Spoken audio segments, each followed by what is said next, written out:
Assalamualaikum warahmatullahi wabarakatuh. Halo teman-teman mahasiswa, bertemu lagi dengan saya Ulia Fidriza dalam video pembelajaran untuk mata kuliah pengantar ilmu ekonomi. Nah, dalam video ini kita akan membahas tentang materi atau pokok bahasan yang berjudul lingkup dan metode ilmu ekonomi.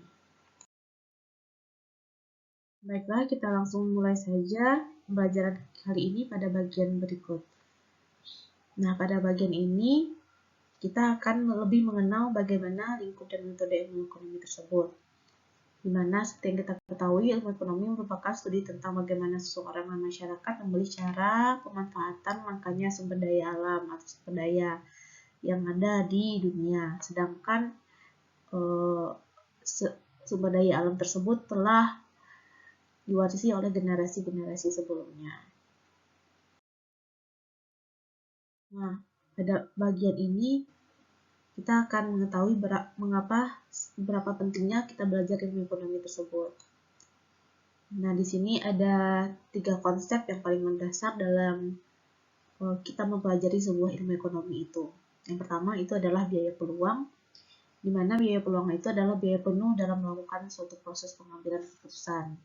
Di mana itu mencakup apabila yang kita korbankan saat mengambil suatu pilihan alternatif. Nah, ketika mengorbankan sesuatu dan kita mengabaikan pilihan alternatif kita. Nah, yang kedua konsep dasarnya itu adalah kita belajar ilmu ekonomi itu untuk mengenal yang namanya marginalisme atau margin dan biaya yang tenggelam ya. Nah, biaya yang kita korbankan juga. Nah, biaya yang tidak dapat dihindari terus yang terlepas dari apa yang dilakukan di masa mendatang karena pada biaya-biaya itu biasanya sudah dikeluarkan. Nah, yang terakhir kita belajar ilmu ekonomi itu kita mengenal yang namanya pasar. Bagaimana suatu pasar itu menjadi efisien. Nah, yang kita tahu pasar adalah di mana adanya peluang laba menghilang secara cepat. Nah, selain itu, hal yang menarik kenapa kita harus belajar ilmu ekonomi itu adalah pertama, kita harus memahami bagaimana masyarakat. Nah, itu dimulai dari era revolusi industri. Lalu yang kedua, bagaimana kita memahami masalah-masalah global yang ada terjadi saat sekarang ini. Contohnya seperti masalah pandemi. Nah, kenapa kita harus belajar ilmu ekonomi itu juga ada kaitannya dengan itu. Nanti bisa dipelajari lagi di dalam kelas kita ya. Nah, hal lain yang menjadi penting ketika kita belajar ilmu ekonomi adalah ilmu ekonomi itu sebagai pemberi suara atau sebagai ilmu pengetahuan. Lebih tepatnya ketika kita berpartisipasi dalam sebuah politik, kita dapat memberikan suara dengan mempertimbangkan masalah ekonomi. Atau mungkin kita sebagai perencana juga kita bisa mempertimbangkan suatu kajian dengan dasar ilmu ekonomi. Gitu. Nah, di sini kita mengenal ruang lingkup dari ilmu ekonomi tersebut. Nah, terdiri atas 2 ya, ada ekonomi mikro dan ekonomi makro yang akan kalian kenal pada pelajaran ilmu ekonomi ini. Nah, apa sih ekonomi mikro itu? Nah, ekonomi mikro ini sebuah cabang ilmu dari si ilmu ekonomi itu yang pada dasarnya memfungsikan masing-masing industri atau perilaku masing-masing unit dalam mengambil keputusan, yakni dalam skala bisnis perusahaan atau rumah tangga, atau biasa kita lebih sering kalau ekonomi mikro ini lebih ke skala pasar, kecil, pasar UMKM gitu ya.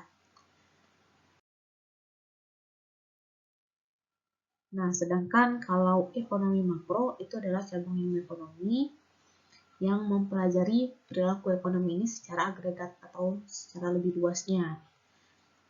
Baik itu dari agregat penghasilan, peluang kerja, output, dan yang lain-lainnya. Atau dari skala nasional dan juga internasional.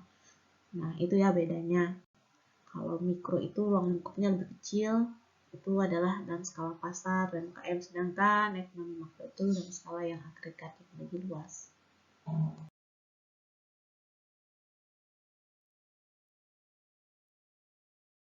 Nah, untuk lebih jelasnya, di bagian ini kita melihat analisis atau ruang lingkup dari ekonomi mikro ataupun ekonomi makro.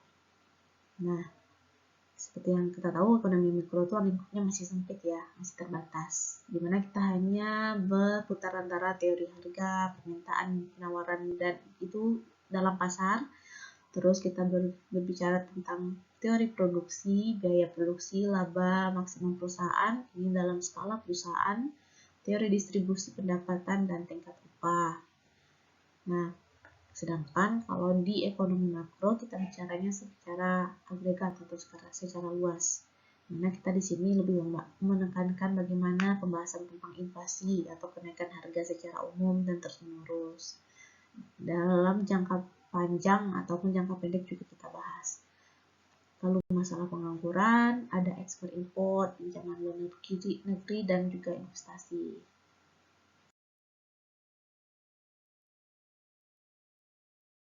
Nah, pada bagian ini kita melihat bagaimana tujuan analisis baik dari ekonomi mikro dan ekonomi makro. Kalau dalam ekonomi mikro itu kita hanya menganalisis bagaimana ekonomi itu secara prinsipnya saja. Sedangkan ekonomi makro itu bagaimana pengaruh variabel ekonomi terhadap pendapatan nasional, bagaimana dampak inflasi terhadap pengangguran, suku, bunga, dan investasi. Nah, metode dalam ekonomi itu pendekatannya dibagi dua ya. Ada ilmu ekonomi yang positif dan juga ilmu ekonomi negatif. Kalau yang positif itu lebih berusaha menggambarkan apa yang ada atau bagaimana kerjanya atau realitanya. Sedangkan ekonomi negatif itu lebih mengarah dengan kebijakan atau analisis kebijakan. Selain itu bisa juga kita lihat dari pandangan deskriptif ataupun teorinya.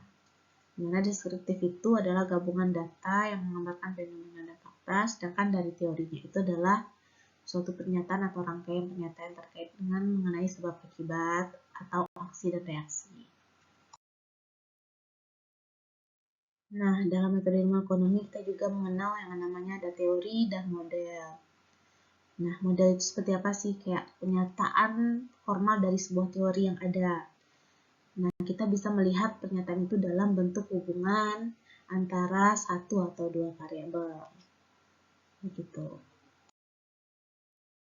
Dalam metode ilmu ekonomi kita juga mengenal yang namanya hukum Ceteris Paribus. Pasti sudah pada pernah dengar ya, Ceteris Paribus ini adalah alat yang digunakan untuk menganalisis hubungan antara dua variabel. Nah, dengan kata lain sementara ya, diasumsikan nilai variabel lain itu dipertahankan atau tidak berubah atau kita anggap konstan. Nah, Ceteris Paribus ini juga salah satu bagian dari proses kita membuat sebuah abstraksi.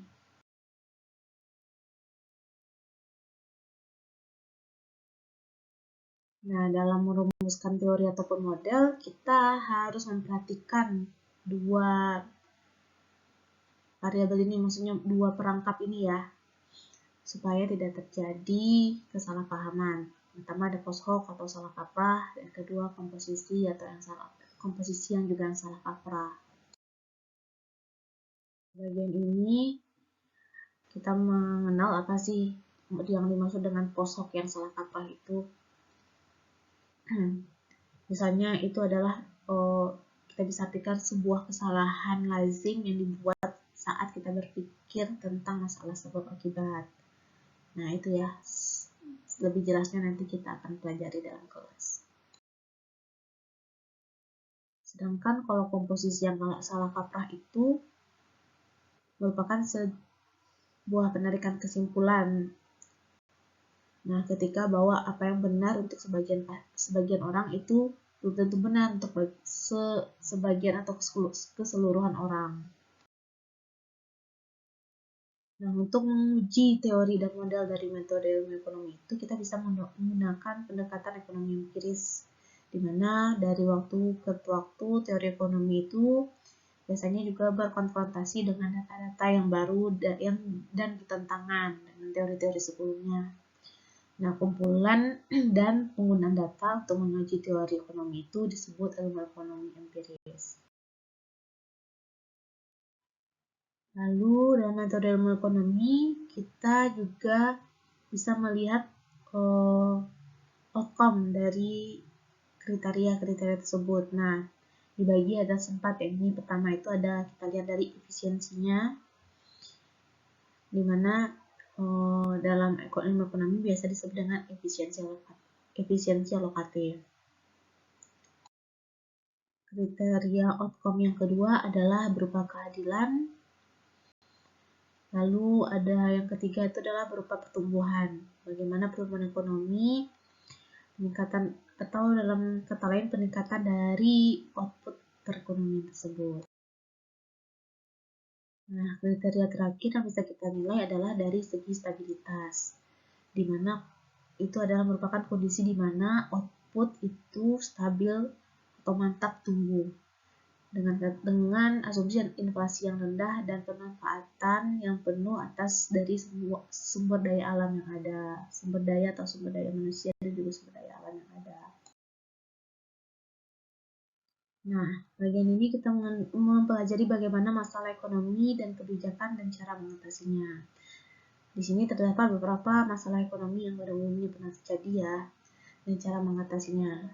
Salah satu contohnya, misalnya terjadi di dalam pasar tradisional yang keberadaannya terancam karena adanya pasar modern, atau pengusaha kecil yang terdesak oleh pengusaha besar. Nah, pemerintah akan mengambil beberapa kebijakan untuk mengatasi permasalahan tersebut. Salah satu contohnya, kebijakan pemerintah adalah dengan kebijakan membuat tempat usaha yang didanai oleh pemerintah.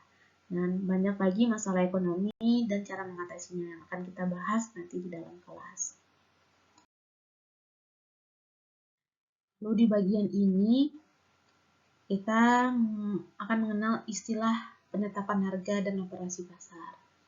Nah, penetapan harga di sini ada dari penetapan harga dari yang maksimum dan juga minimum.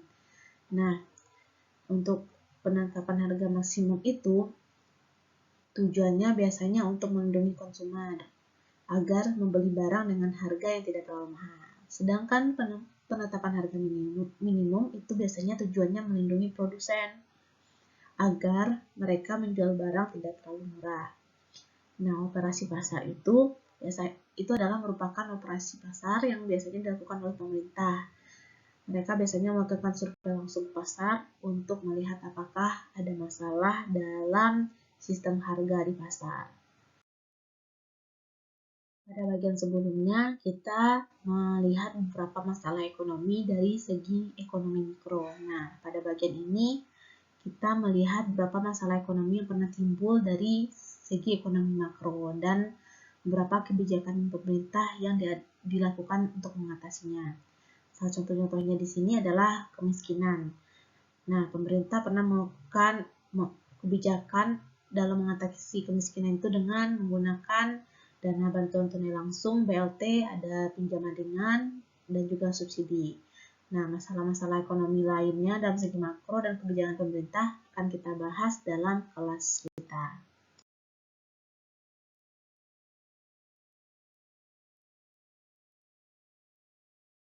Nah, di sini kita lihat masalah ekonomi makro yang merupakan salah satu faktornya adalah kemiskinan. Ini adalah masalah yang sangat krusial dimanapun, di negara manapun. Di mana kemiskinan ini bisa kita lihat terdiri atas dua ya, ada kemiskinan absolut dan juga kemiskinan relatif. Kemiskinan absolut itu adalah ketika pendapatan tidak mencukupi kebutuhan minimum, sedangkan kemiskinan relatif ketika pendapatan sudah mencapai tingkat kebutuhan minimum tapi masih jauh lebih rendah dibanding keadaan masyarakat sekitarnya atau masih jauh lebih rendah dari pendapatan per kapitanya.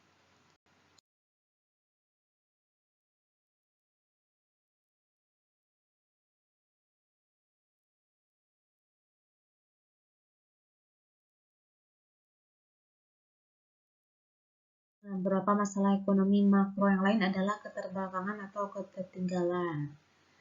Nah, yang bisa kita lihat dari keterbelakangan atau ketertinggalan itu, bisa kita satu contohnya adalah ketika tingkat pendidikan suatu masyarakat masih rendah, atau daya saing kualitas manusia atau IPM juga masih rendah, dari segi infrastruktur pembangunan yang juga belum merata atau memadai, dan juga penguasaan teknologi yang masih rendah.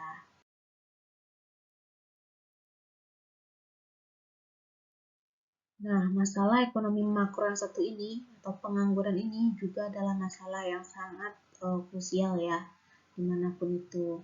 Nah, pengangguran ini penyebabnya adalah ketika banyaknya angkatan kerja yang tidak tertampung karena sempitnya lapangan pekerjaan. Atau bisa terjadi karena infrastruktur dan kualitas tenaga kerja yang juga masih rendah.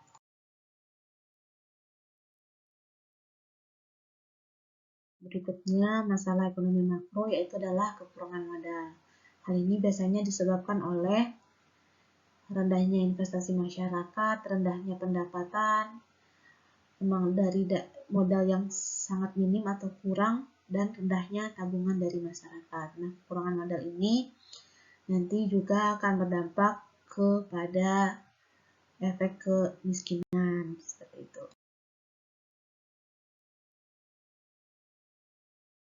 Selain itu, yang terakhir, masalah ekonomi yang sering kita dengar adalah ketimpangan pendapatan.